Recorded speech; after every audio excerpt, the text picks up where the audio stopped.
Bhogapuram airport ని కూటమి నేతలు ఎంతో గొప్పగా చెప్పుకుంటున్నారు. తమ ప్రభుత్వం సాధించిన ఘనత అంటూ గర్వంగా చెప్తున్నారు. కానీ అంత సీన్ లేదంటూ కౌంటర్ ఇస్తోంది వైసీపీ. భోగాపురంలో చేసింది తక్కువ, చెప్పుకునేది ఎక్కువ అంటూ విమర్శలు కూడా చేస్తోంది. ఇంతకీ భోగాపురం ఎయిర్పోర్ట్ ఎవరి వల్ల సాధ్యమైంది? భోగాపురం నుంచి 2026లో విమానాలు ఎగురుతాయని 2023లో తను శంకుస్థాపన చేసిన రోజే చెప్పా. ఇప్పుడు అది సాకారమైందంటూ వైసీపీ అధినేత జగన్ ట్వీట్ చేశారు.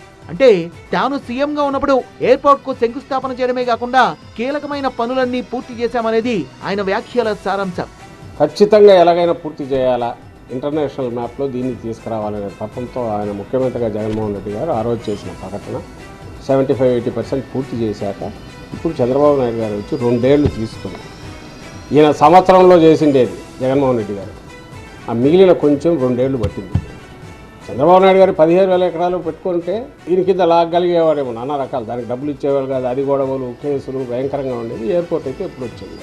ఈరోజు ఈ ఎయిర్పోర్ట్ దీన్ని ప్రారంభోత్సవాన్ని సాకారం చేసింది ఎవరయ్యా అంటే పూర్తిగా జగన్మోహన్ రెడ్డి గారు. భోగాపురం విమానాశ్రయం ప్రారంభాన్ని వైసీపీ నేతలు సైతం స్వాగతిస్తున్నారు. గానీ కొబ్బరికాయ కొట్టడం దగ్గర నుంచి గుమ్మడికాయ కట్టడం వరకు అన్ని తామే చేసినట్టుగా కూటమి నేతలు చెప్పుకుంటున్నారని వైసీపీ నేతలు విమర్శిస్తున్నారు. నువ్వు క్రెడిట్ చోరీ చేస్తున్నావా? చేసేది ఏదో మామూలుగా చేసుకున్న పర్లే కానీ పొడిచి కెలికి లేపి గీకి తన్నించుకోవడం ఎందుకు? ఈ లక్షణం ఈయనకే ఎందుకుందంటే ఏమి చెయ్యడు కాబట్టి అందరూ చేసిన వాటిని క్రెడిట్లోకి తీసుకోవాలంటారు కాబట్టి ఈరోజు భోగాపురం కూడా అదే ఖాతాలో వేయాలనుకున్నారు. కాబట్టి భోగాపురం ఎయిర్పోర్ట్ పై గతంలో జగన్ చేసిన వ్యాఖ్యల్ని వక్రీకరించారంటున్న వైసీపీ నేతలు భోగాపురం భూసేకరణపై పవన్ సహా కూటమి నేతలు చిలక పలుకులు పలికారంటూ కామెంట్లు కూడా చేస్తున్నారు.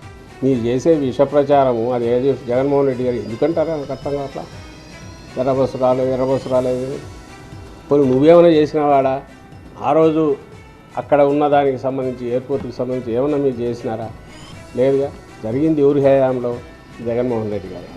తాము అధికారంలో ఉండి ఉంటే ఏడాది క్రితమే భోగాపురం పూర్తయి ఉండేదని అంటున్నారు వైసీపీ నేతలు.